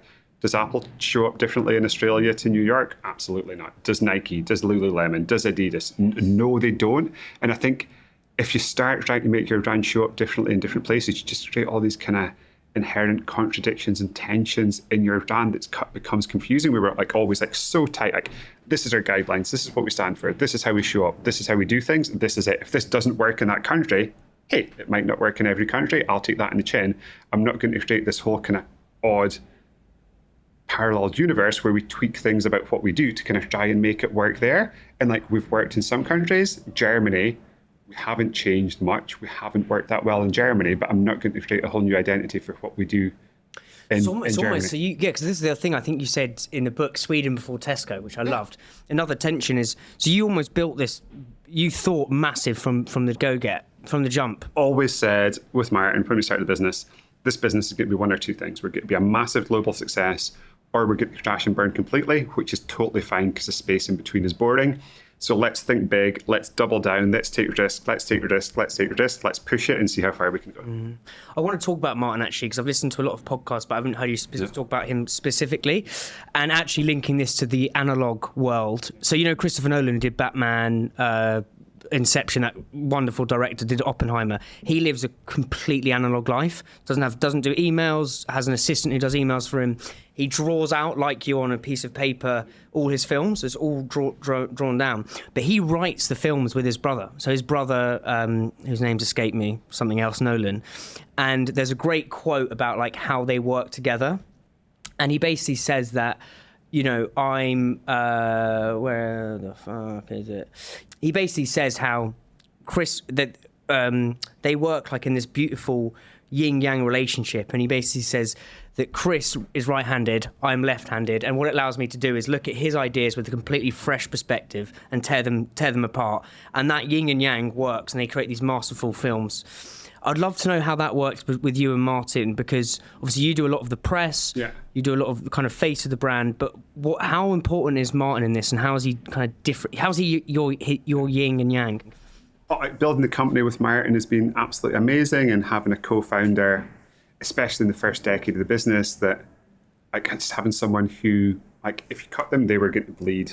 Like they were getting to bleed. Like having someone, so I could be in America doing sales, he could be in Scotland looking after the production facility. Like we both knew the other person was going to like do everything they could, anytime, anything to like make sure everything was good and everything was a success. Whereas as a solo founder, if I was in America, I would have to depend on an employee to make sure everything was fine back in Scotland, or I'd have to be there. So just like having someone you knew was like would die in a ditch for this thing as well. It was just absolutely amazing. And I think I've known Martin for so long. We've known each other since we was 11 years old, flatmates at university. Like we know how we work, we know what we're good at, we kind of know how to get the best out of each other, and we know how to kind of really push and kind of build something together. And like I'm more like outgoing, think more about kind of marketing, the customer, the brand. Martin is more kind of process, flow, engineering, technical, liquid development, liquid engineering, that type of thing. So I think the kind of combination of skill sets, and like as the company has grown,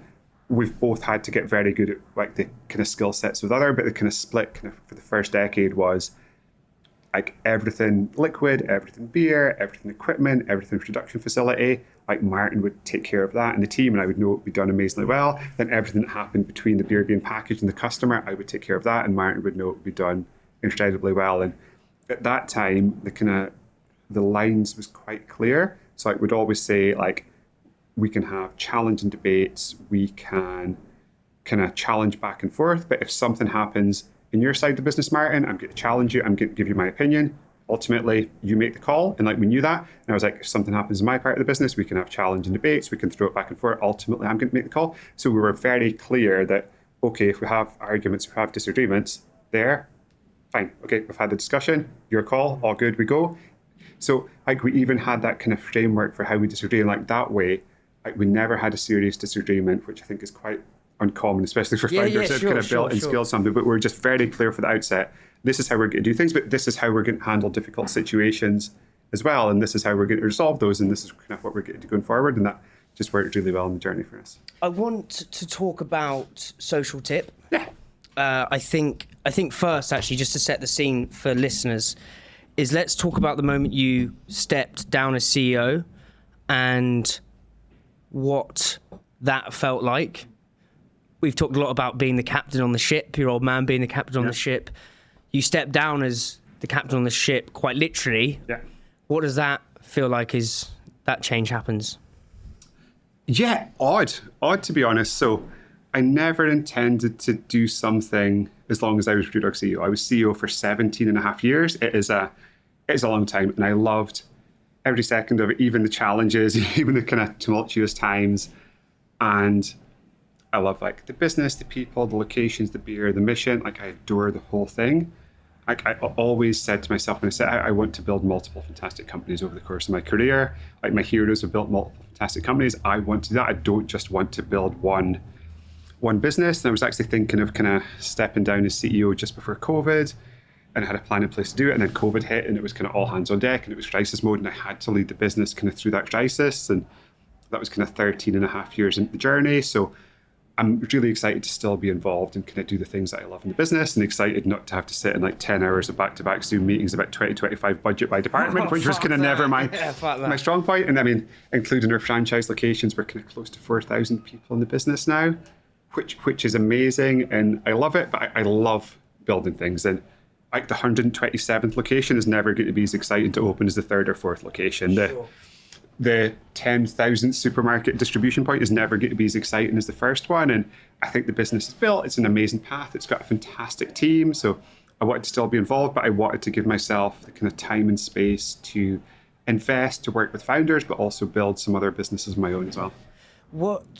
There's a quote which I think you said when I wrote down, which I thought was brilliant, which is when you become a little bit successful at something, it is very easy to fall into the trap of thinking that everything you do will be equally successful. And I think you see this a lot in life, where you get one success, you think you Jack the Peanut kind of thing, and everything you touch turns to gold. What are some of the blind spots you see from being successful in Brewdog that could come to sting you in making Social Tips successful? That's a great question, and I would start off by saying, like, even though Brewdog's successful and been successful for maybe a decade now, every single day we need to re-earn that success. Like re-earn. Yes, so many companies that they become successful, like that is when things are difficult. That like every single day you have to earn that success again and again and again and again, and it becomes more difficult because loads more people are trying to kind of pull you down from the top of the mountain. It's slippery on the top of the mountain, so you've got to re-earn that success. And there's a great quote that somebody I love has got kind of outside their office, which is only the paranoid win. Yes. So you've got to be so paranoid, you've got to work so hard. So like with Social Tip, everything is online. With any startup, the overwhelming likelihood is it's going to fail. And the only reason it might not fail is if me and my team work hard enough, work tenacious enough, and fight hard enough. But like I'm under no illusions, like any startup, like the odds are stacked against you, regardless who you are, regardless how successful you are, regardless of what you've built before. You've got to fight, you've got to push hard, you've got to like push, and you've got to earn it every single day.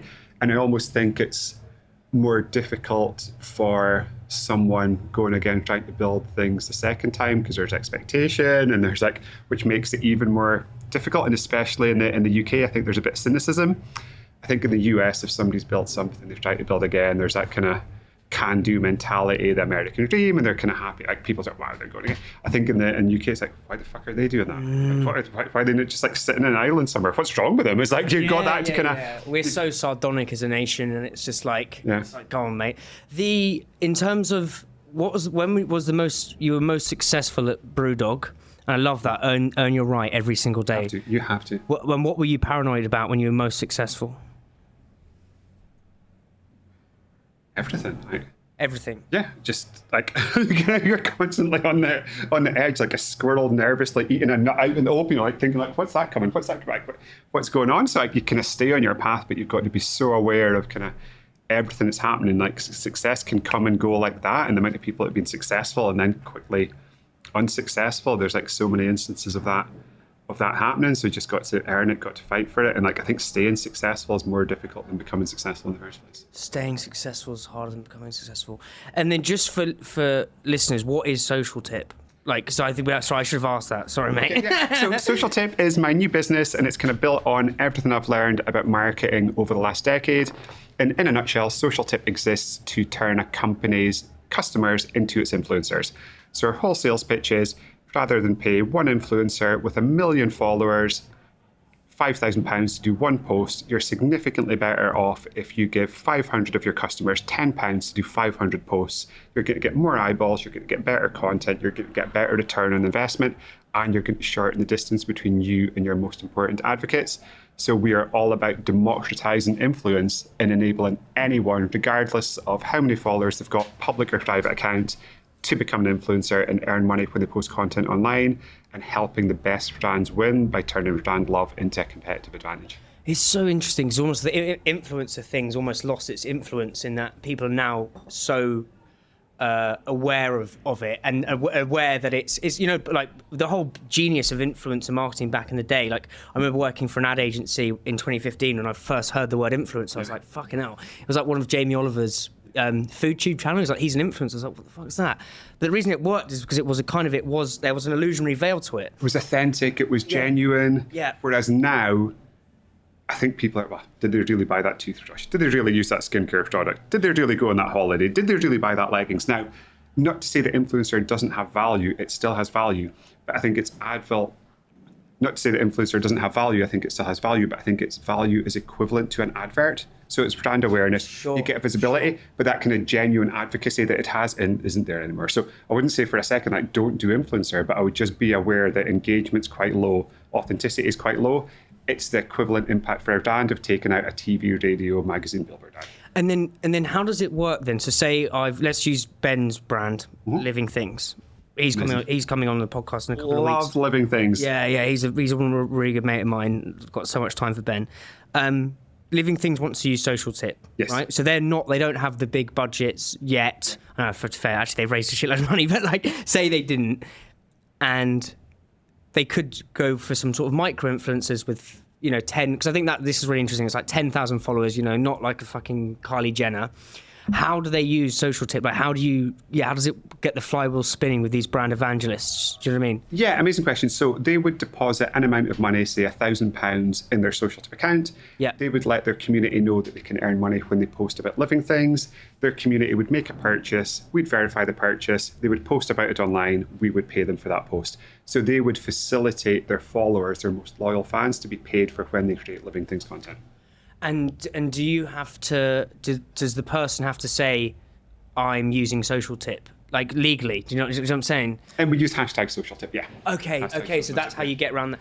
Interesting. That's how we get around it. But then you post the content on Instagram, you post the content on TikTok, and the average payment is about £7.50 to £10. So the idea would be that a Social Tip member would post about living things, about Tala, about Pure Gym, about Huel, about P&Co, about ASOS, about Specsavers. We've got 210 fantastic brands signed up. And over the course of a month, they might get kind of £25, £35 in their Social Tip account that they can then withdraw at their bank account.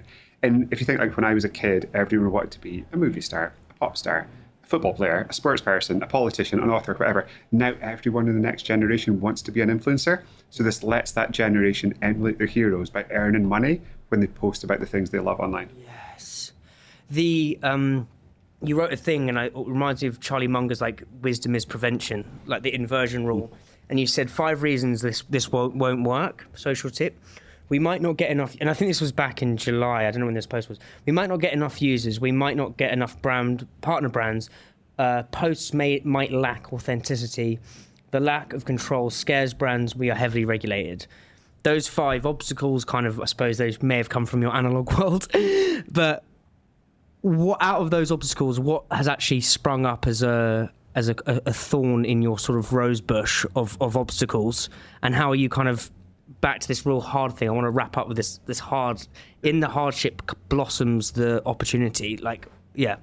Great question. Firstly, who at a time they're looking for investment tells everyone the 5 things that's going to go wrong with their business, which is like quite an unconventional approach in the first place. So yeah, why did you do that? Like, I just think like sometimes like being like so open and so candid is refreshing and can cut through the noise. So it's something I've kind of focused on, especially on LinkedIn, which is a platform I use the most. But just like, I think one of my biggest articles was like my top 10 mistakes or my worst decisions or my biggest mistakes as kind of CEO. And I think that kind of level of honesty lets people see that business is real and it's gritty and it's difficult and everything's not just a kind of self-polished success story. And I think like letting people see kind of behind the veil, like these are the challenges that I am struggling with. And to be honest, I think we're struggling with all of those challenges at the moment. So we've got 3,000 users sign up. We're pre-launched, so we're launching in a few weeks' time. We've got 210 brands sign up, which is amazing, but we need significantly more to scale. And because we hold money on behalf of brand partners and people, we're regulated almost as if we were a bank, which is a whole lot of fun to I bet that's a head fuck. go through. So that is challenging, but ultimately the biggest challenge is going to be getting enough users on the platform. And what I think we're finding at the moment is, and it's bizarre, the messaging is almost too good to be true, so people don't believe it. So some of our messaging, like, you can earn up to £10 for this post that you're going to do anyway. Like, that messaging so far has been bouncing off people a little bit because it just feels a bit spammy, it feels a bit disingenuous, and I can't figure out how to phrase that messaging so it's hooky enough. And it feels like an authentic, genuine, real thing, which this is, as opposed to like, fuck that, of course I'm not getting 10 it's quid. almost like, you know, in Trustpilot, people don't like 5-star reviews because they think it's a scam. So people actually buy more on Trustpilot if it says 4.7. Yes, exactly. That's so interesting. Yeah, I hadn't thought of that. It's like it almost goes against you've got to make your offer a little bit shitter to make it. It kind of links to it. I suppose that's another kind of psychological frame in terms of the price laddering. It's like you need to, it's super interesting. Final thing, mate, or final couple of things is what are some of the real impressive founders that you kind of hang out with?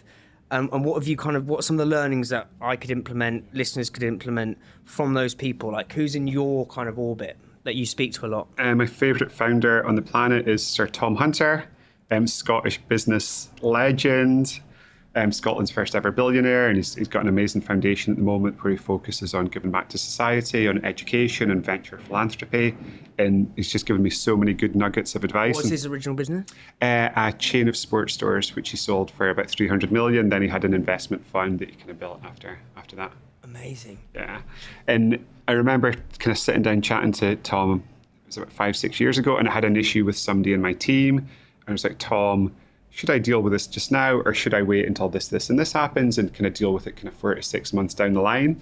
And he looked at me kind of quite stoically and just said to me, James, if you were running a marathon, you wouldn't wait until mile 22 to take the stone out of your shoe. And that's become like a mantra within our business. It's like, if we've got something to do, we're like, stone, shoot, like we need to fix that difficult thing now. If it's a people challenge, if it's a logistics challenge, if it's a products challenge, if it's an operations challenge, like take the stone out of your shoe.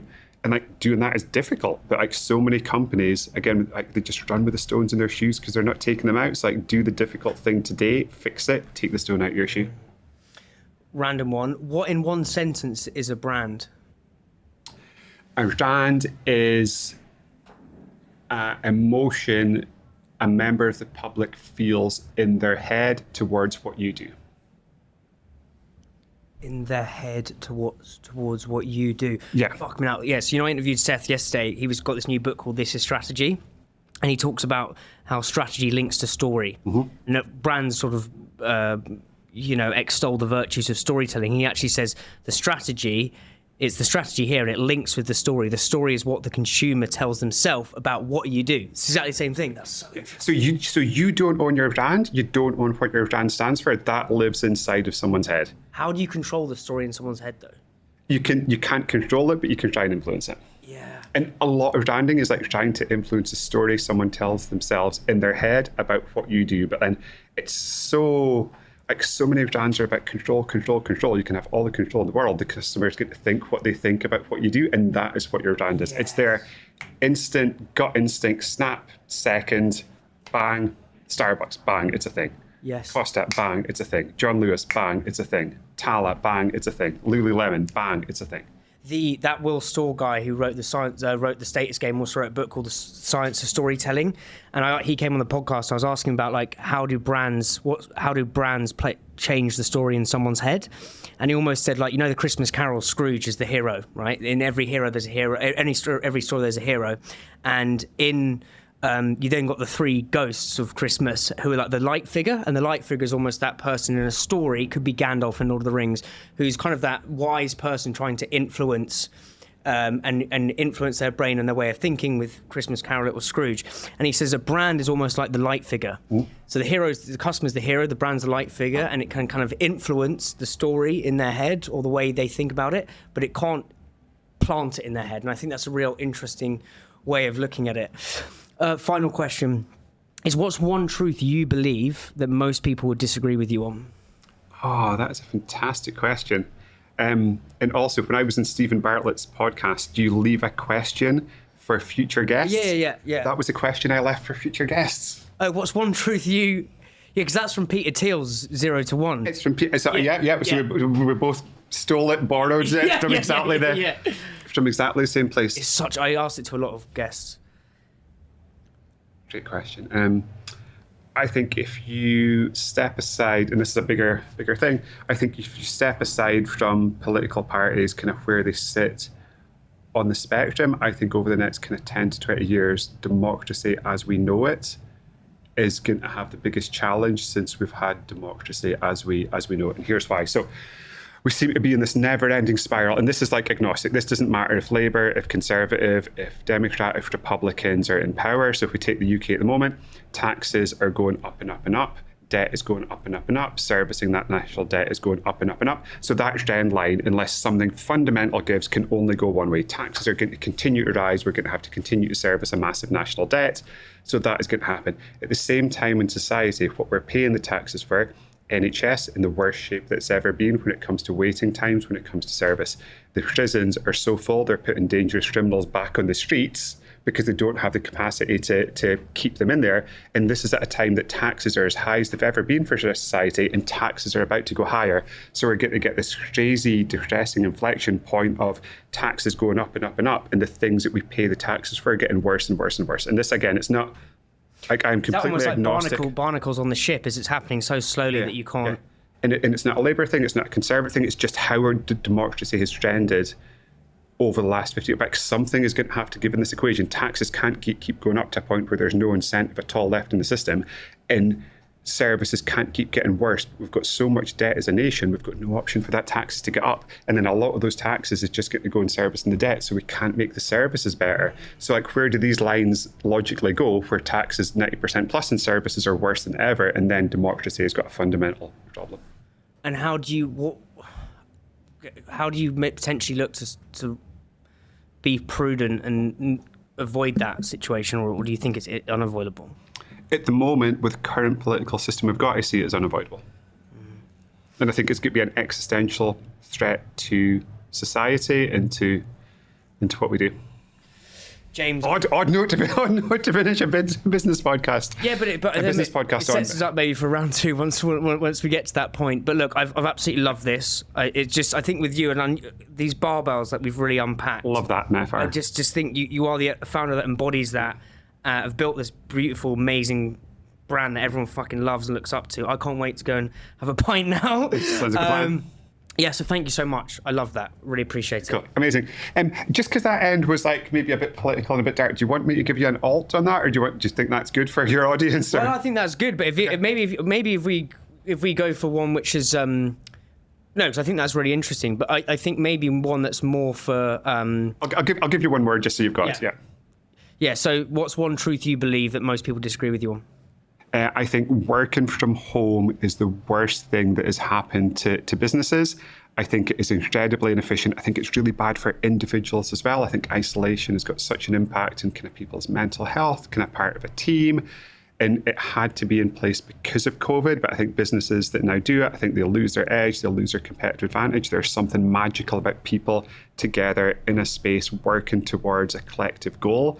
And I just don't think you can build something that changes the world if everyone's dialing in a Zoom meeting. Do you have, but then how do you create analog time? Or like, you want your employees to go into these deep dives. Yes. The other, to play this back to you is, I know for a fact when I was working in office, I'm obviously a knitter natter, it's good for a podcast, but I would just chat shit all day, and I would need that time to go into the analog underworld. How do you get that and still be in the office? Love that. So we do a few things. So in Brewdog, we've got a lot of open plan offices. We've got the Brewdog Do Not Disturb kit. So we give every team member a pair of noise cancelling headphones, and we give them a water pistol. So What it means is, if it is your do not disturb sign. If you've got your noise cancelling headphones on, you're deeply immersed in a task, you're not to be disturbed, you're focused.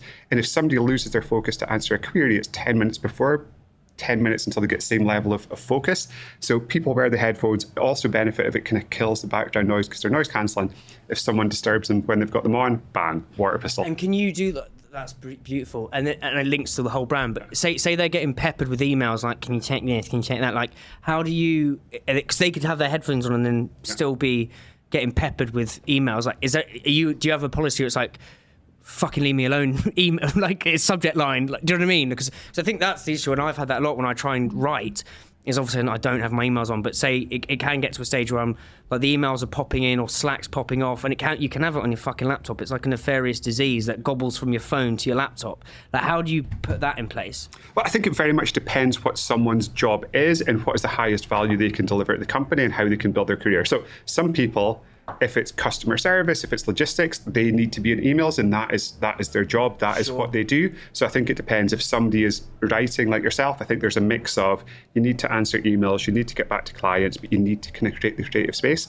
What I would often do is have an autoresponder on my email just saying, I'm trying to build the future, I'm focused on some big projects, I'll get back to you as soon as possible. If you need an answer quicker, here's how you can get an answer. So you're just kind of not creating an expectation of an instantaneous response, but they've had some type of response, so they're happy. So very much depends on the position, depends on what someone's doing, depends on what their goal is. But if an element of what you do needs to be creative, you need to be in deep thought, you need to find a way to kill the noise to do that. It's like that Paul Graham link we started here. We'll end with him. Is that maker versus manager schedule? And I think having that again but another barbell. If you can have maker versus manager schedule in your culture, then you build something like this. But yeah, I know you've got to run, you've got to go somewhere else, but mate, I fucking love that. So grateful we managed to make it happen, and yeah, thank you so much. Good luck with Social Tip. Cool, thanks again.